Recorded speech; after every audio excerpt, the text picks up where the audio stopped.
Well, we've learned a little more about the baseball mess with Alabama and who are the three most important recruits at the three most important positions for Alabama this year.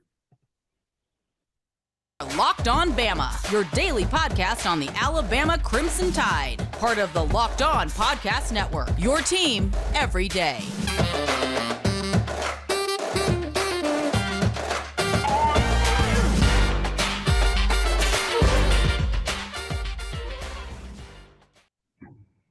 Hey, everybody, and welcome back into Locked On Bama. Luke Robinson, it's me, Jimmy Stein, that's him. Jimmy, we found out a little bit more since we last spoke about the baseball mess. Everybody knows about the gambling issue. I mean, I don't know what else to call it. But I'll say this. Boy, if what has been said and what has been accused is true, boy, Brad Bohannon looks really dumb. I mean, it just looks dumb. I don't know what else to say about it. I mean, like, buy a rectal thermometer at a yard sale dumb. I mean, just not smart at all. I mean, how are you gonna sorry, I got a little something on my computer. I had to get it off. My OCD was kicking in. I'm wondering about that person at the yard sale that would ask, hey, you don't happen to have that, do you? Yeah, I'm looking for a rectal thermometer. Well, I've happened to have one here. How do you know it works? Well, my mom used it. Anyway, so apparently he was on the phone with the guy placing the bet in Cincinnati, and they have video evidence of this, and he bet against Alabama. I mean, I feel so bad for the kids. I mean, yeah. I hate to be like Reverend Lovejoy's wife, but somebody think about the children. I mean, this is just awful. And so kudos to those very kids, by the way, for taking 2 of 3 against Vandy this weekend. That was a big deal, and kudos to them. And look, Alabama's probably squarely in this NCAA tournament. Now, a couple of things I want to ask you. First of all, does this all jive with what you know? I mean, by the way, this has been such a national story. It's been all over Sirius XM College. And secondly, do you feel like there's any reason to worry about the baseball program and NCAA troubles? Mm-hmm. Yeah, I do. I don't worry right now in the sense that I think, oh no, we've got significant, serious sanctions coming too on top of everything else. There's no reason to believe that right now, but don't stick your head in the sand over this, because this is not the situation where a lot of times when a coach behaves in some sort of a criminal manner or does something against the law, we just think, kind of like Penn State football or Baylor, and their problems. We tend to not think of it like, well, that's a legal thing. It's not an NCAA thing, so the law is going to handle that. It's got nothing to do with the NCAA. This is different. This is definitely the NCAA. The NCAA, this is a definite violation of NCAA rules.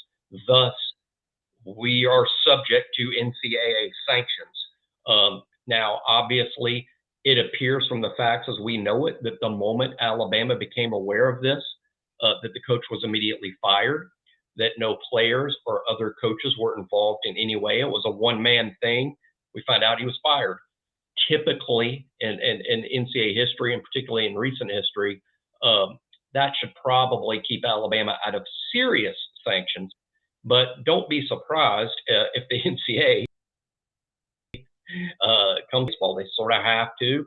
They sort of have to ask the questions, and that's fine. But yeah, I think that I wouldn't say it's a worry. I think it's fair to say it's a concern because here they come. But if it's just limited to this, I wouldn't guess that Alabama faces the prospect of significant sanctions. Yeah, I mean, what are they going to do? Come around and go, y'all have been sucking, but you could have been sucking even more. I mean, we've been one NCAA tournament in 6 years, so I'm not going to be too terribly worried about this. Especially, look, if you're going to commit some kind of NCAA violation. By the way, there's no evidence at all, and in fact, everybody believes that this was just a Brad Bohannon thing, and We don't know if it was a long-standing thing, but I would think something that helps our case is, hey, he was betting against us.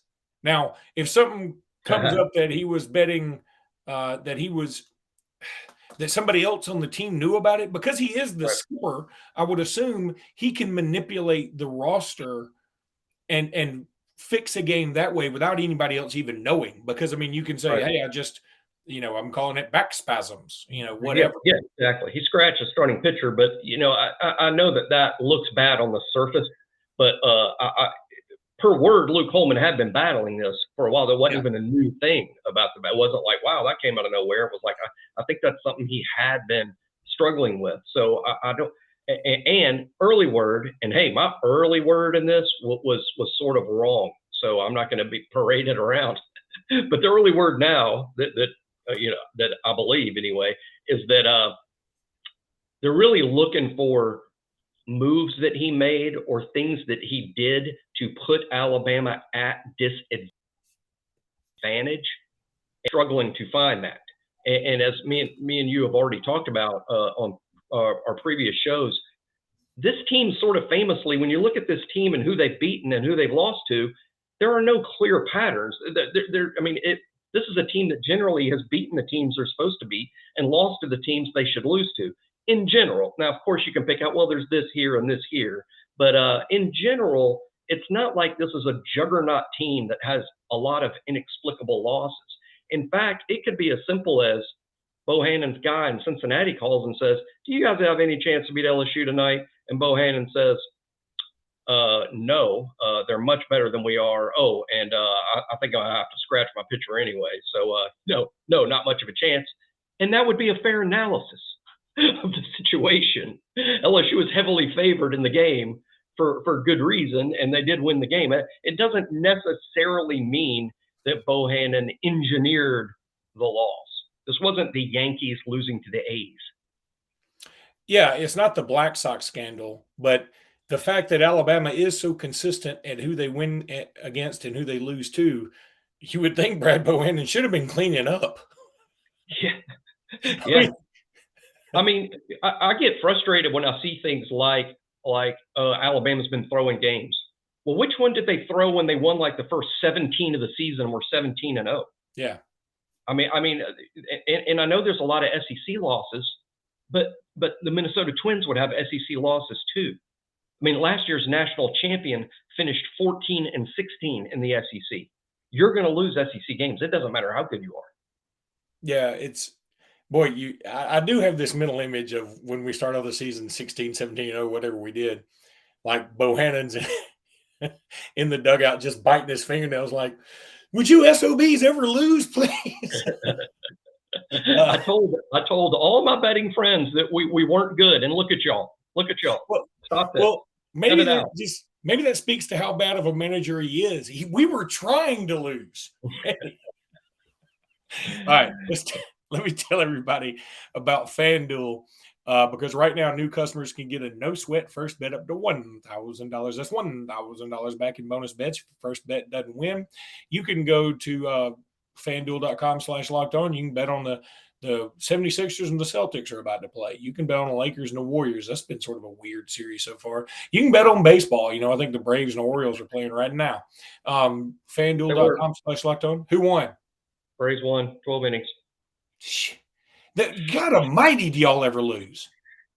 This has been a good Braves team. Only 3 other Braves teams have started out with a record this good through 35 games. FanDuel.com/locked-on. No sweat first bet up to $1,000. That's FanDuel.com/locked-on. FanDuel is official betting partner of the NBA and of Major League Baseball.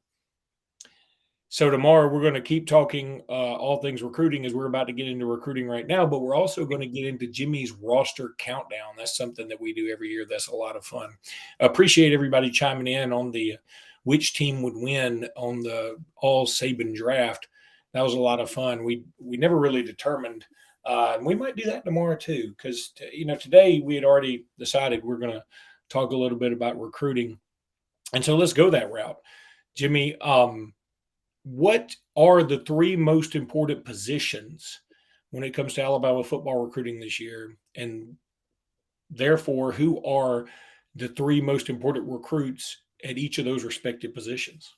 Well, Yeah, just take them yeah. one at a time, though. Don't announce them all. Take them one at a time. We got to build suspense. Yeah, this was on our board the other day. I thought it was a great question. Somebody asked of me and Andrew Bone and Joseph Hastings, what's the most critical position this year in this particular class that Alabama's putting together? And in my mind, it starts with DB, believe it or not, defensive back, because of the transfer portal and other things. We're really low on numbers there. I think ideally you would like to have around 16 defensive backs on scholarship. It looks like this year's team is going to have 12. That's so low. I think it's going to have a legit effect on freshmen playing. I don't know that any freshman will redshirt in this DB class of Jaleel Hurley and Des Ricks and Caleb Downs and Bray Hubbard. I think all of them may play because there simply isn't enough depth to assume you're going to get through the season without needing those guys. So I think DB is important because the numbers are low. I think for the exact same reason, I would go offensive line number 2. The numbers are low. You'd like to have 15. There's 13. A couple of freshmen will undoubtedly play. Right now, that's Caden Proctor. Miles McVay ended the spring as a number 2 right tackle. It had been Wilkin Formby. Well, like McVay may have moved a little bit ahead of him at the end of spring, which is super interesting. But I think offensive line is number 2. And number 3, I would say the defensive line. The numbers there are really good. As a matter of fact, you're sort of over. Like if you're under in a couple spots, that means you're over in a couple spots. And we're over on the defensive line. But the defensive line doesn't have a lot of big-time stars or guys that appear to be certain future stars. So I would say the defensive line needs a talent infusion. So I would call that the third most important position group in terms of this class. That was my opinion. DB, then OL, and then the D. I picked out one player at each spot in terms of like who would be most critical at each of those spots. And the answer that I came up with surprised even myself. Well, I look forward to hearing who these are. I will say this. I want to throw this in there because this is somebody who just left the Alabama program. Traquan Fagans has just committed to USC. Of course, he transferred out of Alabama, and now he will be playing collegiately at USC. I just found that a little interesting. Yeah, super interesting to me. My first thing is I'm not being critical. I'm happy for him. This is what he thinks is best for his career, him and his family. Fine. It's certainly an ascending program. It's certainly a top-notch elite program, and we all know, I think, where USC is headed with the way they're recruiting. But my question would be, Traquan, you were having a little trouble breaking into the 2 deep at Alabama. That's why you left, because you're like, gosh, it doesn't look like I'm going to get on the field this fall. Although I'm not sure why a redshirt freshman would expect that in Alabama. But it appears from the outside that's why he left, is because I'm not cracking the 2 deep. Are you sure you're going to crack the 2 deep there? You know, they recruit too. And they not only recruit, they recruit pretty similarly to Alabama and the Georgias and the Ohio States. I mean, not far off, if not equal to. So, hey, good choice, good program, fun place, sort of the in thing. Bronny commits there yesterday. But, gosh, Traquan, if you committed to play, I hope for your sake that you get to stroll into first or second team like it wasn't happening in Alabama. And hopefully that's the case for you. I'll be pulling for him, sort of. Could some of this be NIL situation too, though? I mean, here's the thing: NIL situation at USC is interesting because your dollar doesn't go as far as your NIL at Alabama. That's true. Hopefully, he has an agent that can explain these sort of things. And hey, I say this all the time, and I'm not going to change. Just first of all, whenever there's anything weird in recruiting right now, like something happens in recruiting and you go, that makes sense. NIL is going to explain that a huge chunk of the time. If you're confused by Fagan's choice, and I'm a little confused again because that just doesn't seem like, hey, if I'm leaving Alabama because there's no playing time, why am I going to another elite top 10 program? But maybe it's NIL related. I think, as we all know, USC has used NIL, sort of famously, and maybe the Jordan Addison case, or maybe quarterbacks and Caleb and a lot of that Oklahoma roster following Lincoln Riley to USC. Could be. I just know this: Alabama's NIL is very competitive. Another thing that will frustrate me that I have to respond to on our board and to comments is people that get upset when Alabama lost somebody due to NIL, and they're like, "Why don't we do it?" We just signed the #1 recruiting class in the entire country. I mean, we do it. You wouldn't be #1 in the whole country unless you are at minimum highly competitive in the NIL arena. So yes, Alabama's not going to sign every kid or keep every kid. And the New York Yankees, who have an unlimited Major League Baseball budget compared to everyone else, do they sign every free agent? No, they don't. There is what you would call fiscal sanity for people who run businesses. So you're not going to sign every kid or fit them all in under whatever NIL budget there is. All right, Jimmy, let's take a break. Then I'm going to let you break down each of these important recruits in each of these respective positions when we come back. And we're back. So, Jimmy, tell us, is there somebody, do you have a producer in the background? It feels like you look off to the side and sort of give a nod like you've got a lawyer back there. No, to be honest, there's a TV over there, and every now and then it catches my attention. So there's just simply a TV over there, and I was actually glancing at it because I'm inadvertently breaking my own rules. The USFL is on my TV, and I sort of famously, or at least to myself, I refuse to participate in all professional spring leagues. I don't like any of it, and I'm worried that through Dish Network, somebody at Dish is going, check out Stein in Tuscaloosa. He's finally watching the USFL. No, I'm not. I'm recording a show. If I could make it my way to the remote, I would turn it off. I do want to throw this out there before you get into these positions. I just found out that I've always had DirecTV, and the main reason I've always kept DirecTV is for the NFL Sunday Ticket. I just found out the Sunday Ticket's going to YouTube, and I'm super pissed. Not offered by Direct. No. You can only get it on YouTube? Correct. Wow. That's massive.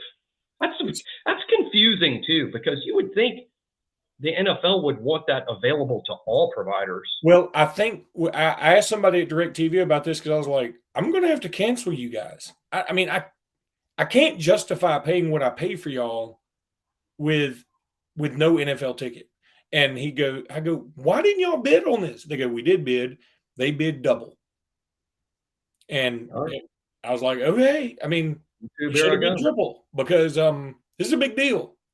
Yeah, I've lost my ability to watch the Braves every single day. So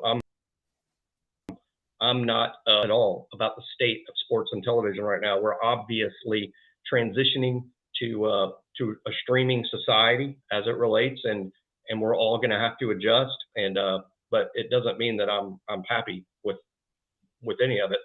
All right, get into your position stuff. I just had to complain. That's good. My answer surprised myself because so now I'm asked, okay, those are the three positions. What's the one player at each spot you would love for Alabama to sign at each spot? And I gave it some real thought. I even looked through the offer list and just kind of reviewed notes and rankings and came up with realistic, not guys that I'm projecting Alabama to sign, but guys Alabama could sign. And at DB, which I picked as the most important spot, I picked Bolden from Georgia, KJ Bolden from Buford. I think he is the best defensive back in the country that Alabama has a realistic chance to sign. But we don't lead on Bolden. As a matter of fact, might not be in the top 3 or 4 right now. So that's a little alarming. But for those that think I just wasted that prediction or that projection or that wish list, look back 365 days ago, and Alabama went in the top 3 or 4 for Caleb Downs. Caleb Downs was thought to be going to Georgia or Ohio State. Alabama was a distant third, if that. But then Caleb visited in the spring and early summer, and it changed everything. The exact same thing could happen with Bolden, who's from a similar neck of the woods there. And, I think Bolden's the best DB. Plus, it's big whenever Alabama signs a kid from Georgia that Georgia wants, right? Because not only now do you have Bolden, Georgia doesn't. Georgia will be replacing him, obviously, with a slightly lesser kid. So Bolden would be the huge pickup for me at defensive back. You could have a different opinion. That's the way I looked at it now. And also, I should say, committed to Alabama right now, Jalen Mbakwe may have even been more important than Bolden because he's the number one player in Alabama. I love Jalen Mbakwe. He's a guy we really needed to sign. He is committed to us, but I was thinking more in terms of who's uncommitted that we'd like to add and not just copping out on we've already got that guy. It's Mbakwe. Okay. What about the other two spots? On the offensive line that I looked at next, weird year for offensive line. Right now, doesn't appear to be a good year in state at all. Alabama likes an offensive lineman from Brookwood. They haven't decided whether to give him the green light. That's going to be a camp decision, I believe. But a really good player named William Sanders. But it's not a good year in state. And here's the kicker, the weird part. It's not a good year regionally, meaning it's not a great year in the South for offensive linemen. And so you're like, oh, they must all be out west or in Texas. No, it's just not a good year anywhere. It's just not a good offensive line year. However, Alabama could really needs about 5. You need a big group. And they're out there. It's not like, oh, well, there's less than 5 good players. Of course, there's more than 5 good players. I'm just saying it's much fewer targets than usual. And even worse for us, they're sort of nationally spread out, and they're not, Alabama, Georgia, Tennessee, Louisiana. But I think a guy we got a great shot at who I would take among all others on the offensive line, also from Georgia, this big dude, Daniel Calhoun. Alabama's been recruiting him for 2 or 3 years. Fits right in with Alabama's recent string of massive, oversized jumbo linemen. Those seem to be the guys Eric Walford likes. The only thing he likes more than a really big offensive lineman is a bigger one. And Daniel Calhoun fits in. You're talking about a guy who's going to show up at 3'6", giving Alabama's strength and conditioning staff the idea to shape his body and get him ready for SEC play. But Daniel Calhoun is an awesome prospect, and a lot like the Bolden situation, Luke. With Calhoun, it's a win for us. That means a loss for Georgia. So that would be really big if Alabama pulls it off. Here's a kid who's likely to make a summer decision too. I don't think this one's going to go all the way to signing day. And unlike Bolden, who today I would say it's a little bit of a long shot for Alabama today, with Calhoun, I think if Alabama or Georgia were no worse than second, we're probably lead or at least neck and neck. We got a real good chance with Daniel Calhoun. Okay, and finally. Yeah, and with the last spot, the defensive line spot, here we go again, back to Buford in Georgia, right? Edric Houston, probably my favorite kid in the cycle, him or a all-purpose player from Texas named Bussy. I love Edric Houston. He's a guy, Luke, I know when I say this, people go, that doesn't happen in recruiting, give me a break. I mean, that doesn't happen. It actually can and does a little bit, but I would sign Edric Houston on no more than the eye test. And by that, I mean, I look at Edric Houston and I'm like, he's a take. And I know that sounds ridiculous. And I bet Nick Saban would never admit it, but I think Saban does it too. And I think Saban green-lighted Edric Houston just by simply looking at a photo of his driver's license. I mean, Edric Houston looks like a Sunday ball player. He's reminding me more and more, Luke, of there's a real good comp for him. At first, I wasn't sure. At first, this was a struggle comp for me. But the more I've watched the tape, the more I've seen him, the more I project. This kid's Jonathan Allen, who I know is one of your all-time favorites at Alabama. Should be everyone's list of all-time favorites should include Jonathan Allen. Certainly does for me. This kid's a lot like him, and he's a lot like him in every way. He's similarly sized at the same age. A highlight tape where they show similar skills. And here's a kid, Luke, that I think is going to show up at Alabama about 255 and leave Alabama about 290. And Jonathan Allen did the same thing. He's having a great career for the Washington Commanders and is one of the better defensive linemen in the NFL and one of the great leaders in Alabama history. My understanding of Edric and his personality, very similar there. Is Alabama going to be able to land him? Yet another, of course, Alabama-Georgia battle. Too early to call. Alabama definitely in the thick of it. In my mind, all three of these guys, I don't care where they're ranked by any of the services, including On3. In my mind, all three of those guys are 5-stars, and I think that's where they will end the process, all as certified 5-star, 3 even 5+ players. I love Edric Houston, player in the whole cycle. Does having any of these guys, former teammates on the team, help at all? Sure. It absolutely doesn't hurt when these kids can go to a program where they already have friends. They already know people. And hey, if you know people, you know more than that, right? We all have friends. We might not all be big time football players, but all of us have friends, right? And a lot of us went to college. And when you went to college and you had a friend there, that friend, he had other friends and you met them. So not only would Edric be friends with Justice Haynes, now Haynes is pals with the other running backs and other people on the team. So when Edric comes to hang out with Justice Haynes, Justice is like, hey, here's Roy Dell, this is my dude, Jan Miller, and hey, check out on defense. My best pal over there is, Justin Jefferson. I mean, so a lot of people for that reason. So it's definitely a good thing. Does it anything as a lock, particularly when we're talking about these kids? NIL is going to be a big part of things. Anytime Luke, that you're talking about a 5-star, I think NIL is a thing for all kids, but for quarterbacks and 5-stars, NIL is going to be a big thing for all of them. And again, Alabama signed several 5-stars in the last cycle. They'll probably do pretty well again. You just won't be able to sign every one of them. I like the idea of introducing them or telling them you're going to introduce them to Justin Jefferson. And then, right at the last second, you say, hey, we're going to meet some of my friends, Rodell Williams, Jace McClellan, Jan Miller, Justin Jefferson. They go, really? You go, yeah. And right before you get there, you go, not that Justin Jefferson, just letting you know. Not that. It's a completely different one. Slightly different. Slightly different. But I mean, you build some excitement in them, and they automatically have a good feeling about it. And maybe that our Justin Jefferson becomes just as popular as the other Justin Jefferson who's doing okay in the NFL. So, yeah. Anyway, that's going to do it for today's podcast. Thank you guys so much for tuning in. By the way, Jimmy, yesterday I'm driving to go get a dessert after I ate at Maki Fresh right here on 280. Shout out to Maki Fresh. And I go to the next door. They had a marble slab creamy. I'm going to get a cookie or something because I always have to have a dessert now. That's where I am in life. And as I'm listening to Sirius College XM or whatever, and they say the host is talking about something random, I can't remember, maybe realignment. And he said, as so-and-so said on Locked On Big 12 this week. And I was like, whoa. So this Sirius XM thing is really taking off between this partnership. Yeah. We've made it.